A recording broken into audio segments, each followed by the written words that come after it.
இன்னைக்கு நம்ம The Promise Neverland Season 2 7th episode தான் பார்க்க போறோம். எபிசோட் ஓப்பனிங்ல என்னது அந்த சோஞ்சோவையும் முஜிகாவையும் நீங்க பாத்தீங்கன்னா நார்மலா அப்படியே ஷாக் ஆகி போக, என் தலைவா நீயும் பார்த்துருக்க, எதுக்கு இந்த அளவுக்கு ரியாக்ஷன் கொடுக்குறேன்னு கேட்கும்போது, இல்ல நான் ஆக்சுவலி அவங்கள பார்த்தது கிடையாது, ஆனா கேள்விப்பட்டிருக்கேன். அந்த முஜிகாவை ஒரு ஈவில் பிளட்டட் கேர்ள்னு சொல்லுவாங்க. மனிதர்களை சாப்பிடாமலேயே ரொம்ப நார்மலா தன்னோட அப்பியரன்ஸும் ஈவன் தன்னோட இன்டெலிஜென்ஸ் கூட நார்மலா மெயின்டைன் பண்ற ஒரே ஒரு பொண்ணு இருக்கிறான்னு, அது அந்த பொண்ணு தான். நாங்க அந்த லேப்ல இருக்கிற ரெக்கார்ட்ஸ் எல்லாம் படிச்சு பார்க்கும்போது தான் கிட்டத்தட்ட ஏதோ ஒரு 700 வருஷத்துக்கு முன்னாடி இந்த மாதிரியான குழந்தைங்களா வளர்க்குற இந்த ஆர்ஃபனேஜ் எல்லாமே வந்து செட்டப் பண்றதுக்கு முன்னாடி ஹியூமன்ஸுக்கும் டீமன்ஸுக்கும் நடுவில் அந்த ஒரு ப்ராமிஸ் மேக் பண்ணப்பட்டதுல, அதுல இருந்து ஒரு 300 வருஷத்துக்கு அப்புறம் ஏதோ ஒரு பர்டிகுலர் டவுன்ல இந்த டீமன்ஸ் எல்லாமே பயங்கர பசியில இருக்கும்போது அப்பதான் அவங்கள காப்பாத்துற ஒரு தியாவ வந்தானோ, அந்த முஜிகாவோட ஒரே ஒரு டிராப் பிளட்டே வந்து போதுமானது. ஒரு டீமனோட ஃபார்ம் வந்து கம்ப்ளீட்டா சேஞ்ச் ஆகி மனிதர்கள் மாதிரியே 2 கால்ல நடக்க ஆரம்பிக்கும். அதனால எந்த ஒரு மனிதர்களையும் அவங்க அதுக்கப்புறம் சாப்பிடணுங்கிற அவசியம் கிடையாது. ஈவன் அந்த மாதிரியான டீமன்ஸ்க்கு அடுத்தடுத்து பிறக்கிற குழந்தைகளையுமே வந்து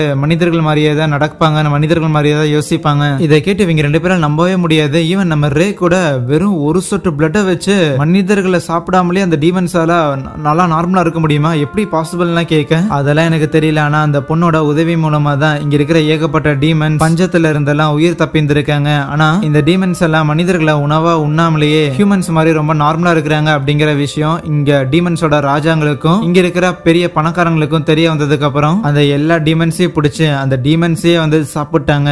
ஈவன் நான் படிச்ச அந்த ரெக்கார்ட்ல அந்த முஜிகாங்கிற பொண்ணையுமே சாவடிச்சிட்டாங்க அப்படின்னு தான் கேள்விப்பட்டேன். அப்பதான் நம்ம ரேக்கும் புரியுது, ஓகே அதனால தான் அவங்க டிராவல் பண்ணிட்டு இருக்கிறாங்களா, எங்கேயாவது ஒரு இடத்துல இருந்து மாட்டிக்க கூடாதுங்கிற காரணத்துக்காகன்னு யோசிக்க. ஆனா அந்த முஜிகாவோட பிளட்டை வச்சு மனிதர்களை சாப்பிடாம அந்த டீமன்ஸ் எல்லாம் நார்மலா இருக்க முடியும் அப்படின்னா எதுக்கு தேவையில்லாம அந்த முஜிகாவை கொண்டு அவங்க மட்டும் சாப்பிட்டாங்க. அதுக்கு பதிலாக அந்த பிளட்டை எல்லாருமே வந்து ஷேர் பண்ணி இருந்தா அவங்க ஹியூமன்ஸை கொலை பண்ணுங்கிற அவசியமே இருக்காதுன்னு கேட்கும்போது இது எல்லாமே ரேக்கு ரொம்ப ஈஸியா புரிஞ்சிருச்சு. அவன் தான் எம்மாக்கு எக்ஸ்பிளைன் பண்றான், யாரு உணவு கொடுக்கற இடத்துல இருக்கிறாங்களோ அந்த இடத்துல தான் பவர் இருக்கும். அந்த சப்ளையரா இருக்கிறங்காட்டியே இங்க இருக்கிற டீமன்ஸுமே ஹியூமன்ஸ் மாதிரி தான் பவரை தான் ஆசைப்படுறாங்க. இருக்கிற எல்லா டீமன்ஸுக்கும் ஹியூமன்ஸை வேட்டையாடணுங்கிற தேவை கிடையாது. அவங்க எல்லாருமே நார்மலான ஃபுட்டு சாப்பிட்டாலே அதே அறிவோட அதே உடல் அமைப்போட இருப்பாங்க. அப்படின்னா ராஜாவோட சொல் பேச்சோ இல்லனா மத்த நோபல்ஸோட சொல் பேச்சோ அவங்க எப்படி கேட்பாங்க. அதனால ஃபுட் செயினை மொத்தமா கண்ட்ரோல்ல வைக்கணும் அப்படின்னு அவங்க எதிர்பார்க்கறாங்கன்னு சொல்றான். இன்னும் ரொம்ப சிம்பிளா சொல்லணும்னா இந்த மனிதர்களை சாப்பிடணும் அப்படிங்கிற அந்த தேவை பார்த்தா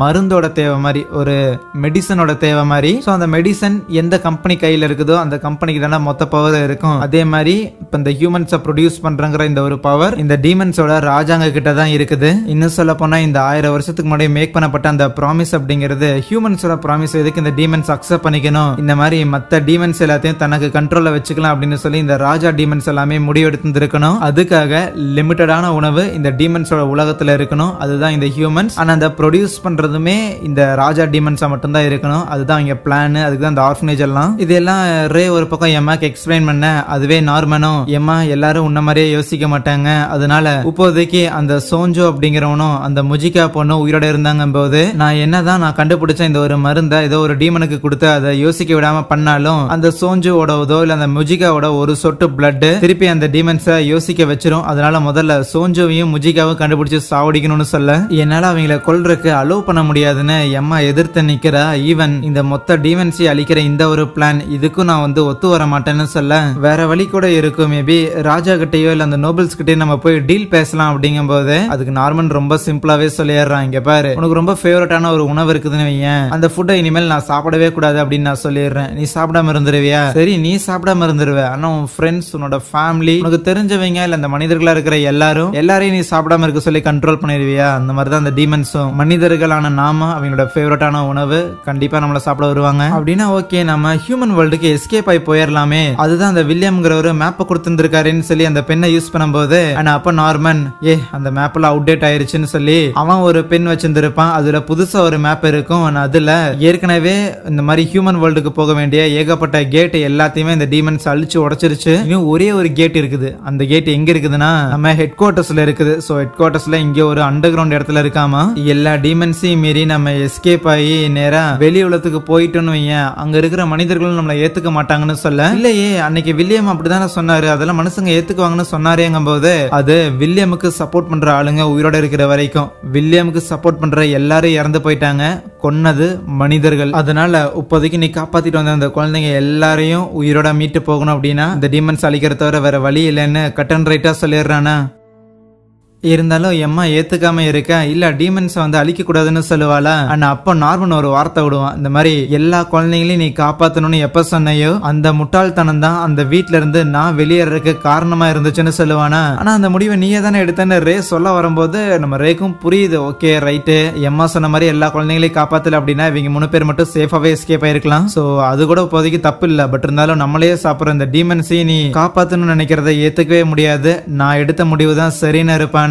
நார்மலா தான் அடிக்கடி எமோஷனலி கன்வின்ஸ் பண்ணிக்கிட்டு இருப்பா. பட் இப்ப எதுவுமே வேலைக்கு ஆகிற மாதிரி தெரியல. அதனால எம்மா ஓகே ஃபைன், நான் இந்த மாதிரி அந்த முஜிகாவையும் சோஞ்சோவையும் ஒரு 10 நாள்ல கண்டுபிடிச்சு கூட்டு வந்துடுறேன். ஆனா அதுக்கு பதிலா இந்த எல்லா டீமன்ஸையும் அழிக்கணும் அப்படிங்கிற இந்த ஒரு ஐடியாவை நீ விட்டு கொடுக்குறியான்னு கேட்க, பாக்கலாம் முடிஞ்ச ஒரு 5 நாள்ல கூட்டுவான்னு சொல்லுவான். அதுக்கப்புறம் ரேவையும் எம்மாவையும் அங்கிருந்து அனுப்பி விட்டுட்டு நம்ம நார்மன் அவங்க இருக்கிற அந்த பில்டிங்கோட அண்டர் கிரவுண்டுக்கு போவானா. சோ அந்த இடத்துல தான் நிறைய ரிசர்ச் எல்லாம் பண்ணிட்டு இருக்காங்க போல. சோ இப்போ எம்மாவும் ரேவும் எதுக்கு வந்தாங்க அப்படிங்கிற மேட்டரை சொல்லும் போது அங்க இருக்கிற பொண்ணெல்லாம் பயங்கர காண்டாயறா. எவ்வளவு தைரியம் இருந்தா அந்த மாதிரி டீமன்ஸ் வந்து ப்ரொடெக்ட் பண்ணணும் அப்படின்னு சொல்லியிருக்கான்ட்டு டென்ஷன் ஆன உடனே அவளுக்கு ஒரு மாதிரி தலையெல்லாம் சுத்த ஆரம்பிச்சிருமா. அதுக்கப்புறம் கூட இருக்கிறவங்க தான் மாத்திரை எல்லாம் கொடுத்து சரிப்படுத்துறாங்க. சோ அந்த லாம்டா அப்படிங்கிற அந்த ஃபெசிலிட்டியில வந்து ரிசர்ச் எல்லாம் பண்ணியிருப்பாங்களா, அதோட சைடு எஃபெக்ட் தான் நார்மன் கூட இருக்கிறப்ப அந்த 4 பேருமே இந்த டீமன்ஸ் எல்லாம் அதிகமா பாதிக்கப்பட்டவங்க நேரடியாவே. அந்த ஒரு காரணத்துக்காகவே இந்த ஒரு டீமன்ஸ் மேல அவங்களுக்கு அந்த அளவுக்கு ஒரு பெரிய வெறுப்பு ஒண்ணு இருக்குது. பட் இருந்தாலும் ஓகே ஃபைன், அந்த எம்மாங்கிற பொண்ணு பயங்கர நல்லவளா இருந்துட்டு போகிறான். ஆனா அதுக்கு நான் அவ பேசினதுக்கெல்லாம் நீ ஓகே சொல்லலன்னு கேட்க,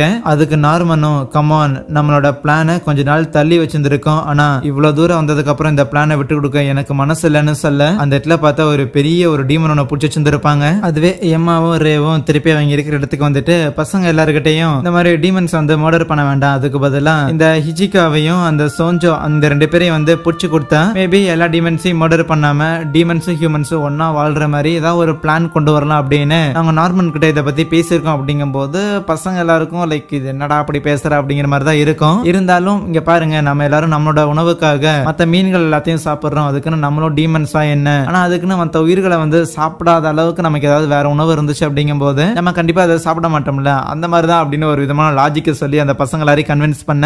ஆனாலும் டீமன்ஸ் அழிக்காம இருக்கிறது அப்படிங்கிறது எனக்கு என்னமோ சரிப்பட்டு வரலன்னு அந்த கில்டா ஒத்துக்கிற மாதிரி இருக்காது. பட் இருந்தாலும் ஓகே ஃபைன், எப்பவுமே எம்மா இந்த மாதிரி முட்டாள்தனமா ஏதோ ஒரு முடிவு எடுக்கிறது தான். இந்த முட்டாள்தனமான முடிவை நம்மளை எங்க கூட்டிட்டு போகுது அப்படின்னு இருக்கிற எல்லாரும் சரின்னு சொல்லிக்க, அதுவே நார்மன் ஒரு இடத்துல உட்காந்துட்டு இருக்கும் போது அப்ப திடீர்னு பார்த்தா ஏதோ பிளட் வாமிட் எல்லாம் பண்ண பிளாஷ்பேக் யோசிச்சு பாக்குறான். அன்னைக்கு நம்ம நார்மனை அந்த ஆர்ஃபனேஜ் விட்டு ஷிப் பண்ணிருப்பாங்கல்ல, சோ நம்மள இந்த வண்டியில தான் ஏத்த போறாங்களோ நான் எதிர்பார்க்கேன். அப்ப அந்த ரூம்குள்ள அவனை யாரோ கூப்பிட்டு இருந்திருப்பாங்க. ஒரு ஹியூமனோட குரல் ஒண்ணு கேட்க அங்கே இந்த ஒரு எபிசோடை முடிக்கிறாங்க. சரி, தேங்க்யூ.